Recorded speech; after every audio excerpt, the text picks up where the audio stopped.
I stood at the podium in the Willowbrook Estates Community Center, my voice steady as I read from the printed notice in my hands. Notice of violation. Case number 4729. Karen Mitchell, as president of the Willowbrook Estates Homeowners Association. You are hereby fined $10,000 for multiple breaches of Municipal Code Sections 12.3, 15.7, and 22.9. The room fell utterly silent. You could have heard a pin drop on the polished floor. Karen's smug expression evaporated, replaced by a look of pure disbelief. Her mouth opened and closed, speechless, like a fish gasping for air. Just 1 week earlier, she had stood in this very spot, relishing the moment as she fined me $2,000 for fishing in a pond she claimed was protected under some obscure HOA policy. It all began 3 months ago, when I moved into Willowbrook Estates. The realtor had shown me a picturesque neighborhood with winding paths, manicured lawns, and a serene pond nestled at its heart. It was the pond that sold me.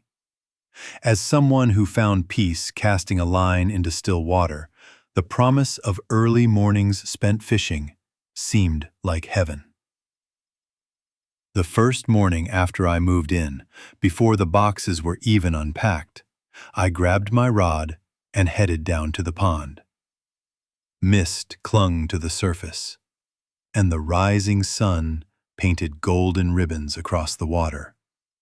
I caught and released 3 healthy largemouth bass, each one giving a fight that made the moment worth it.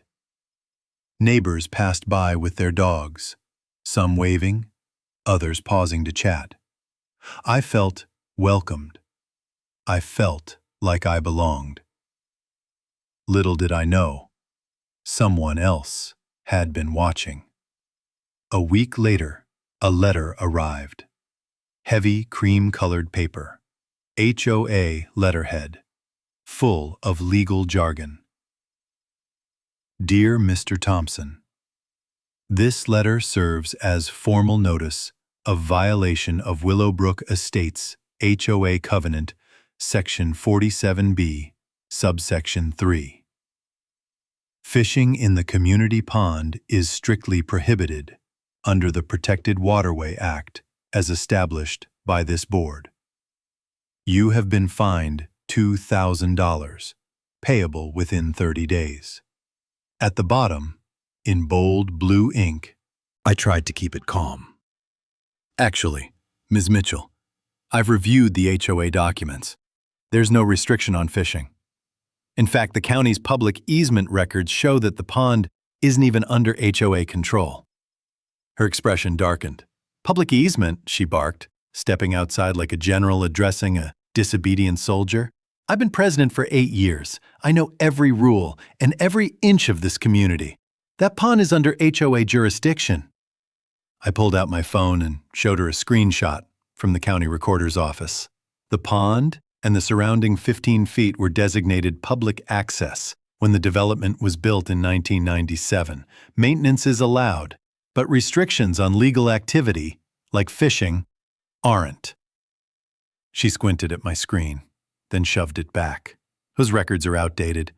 We voted to assume control 3 years ago. I have the meeting minutes, and even if you're technically right, which you're not, I can fine you for other things. Nuisance, disturbing the peace, whatever I see fit. That was my first taste of Karen's leadership. As I walked home, a few neighbors glanced my way, then quickly looked away. It wasn't until I reached the end of the street that George, an elderly man 3 houses down, approached me. "You're the new guy who got fined for fishing, huh?" he said in a low voice. "Karen's been pulling stunts like that for years. Fined the Johnsons $500 because their trash cans were out too long. hit the Patels with a $1,000 fine for their kid's sidewalk chalk. I stared. That can't be legal. He shook his head. She's untouchable. Her brother-in-law's a lawyer. Sends scary letters. And the board? She picked every one of them. Cross her once, and suddenly your mailbox is the wrong shade of black. But I don't scare easily. That night, I started digging. Municipal codes, state easement laws, HOA governance statutes. The more I learned, the more I realized Karen was out of bounds. Then I struck gold. On an old message board, I found mention of Karen being investigated at her previous HOA for misusing funds. The case was dropped, but the timeline aligned perfectly with her arrival at Willowbrook. I spent the next 3 days building a case like I was heading to trial. I filed records requests, contacted former board members, some of whom confirmed off the record that Karen had pushed them out when they questioned her spending. But the real bombshell came when I obtained the minutes from the supposed vote to take over the pond. There was no such vote, just a discussion about lawn care. With evidence in hand, I printed out packets and mailed one to every home in the neighborhood. Then I filed formal complaints with the city's Code Enforcement Office, the County Commission, and the State Attorney General's Consumer Protection Division. Within 2 days, the city called me. They were opening an investigation. The county scheduled an easement review, and word was spreading. Karen found out fast. She banged on my door at 7 a.m., nearly breaking it down. When I opened it, she was vibrating with rage. "You think you're clever, filing complaints, spreading lies? I've built this community. You want war? You've got one. Tonight we're calling a special meeting, and by the time I'm done, you'll owe $20,000. I hit record on my phone.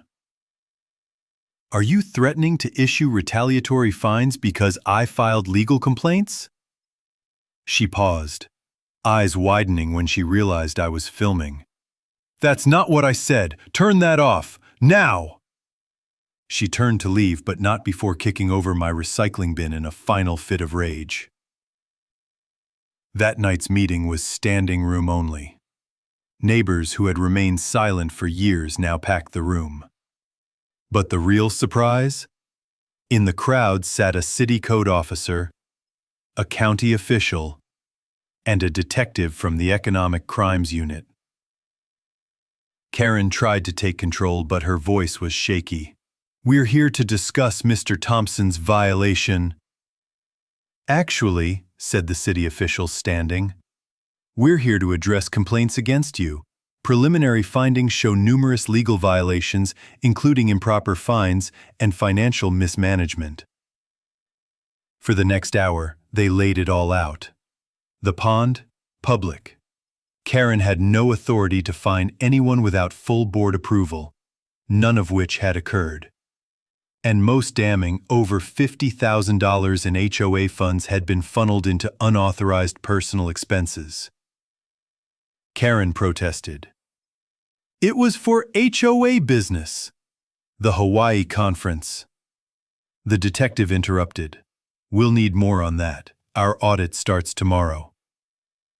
When it came time for me to speak, I walked to the podium with my folder in hand.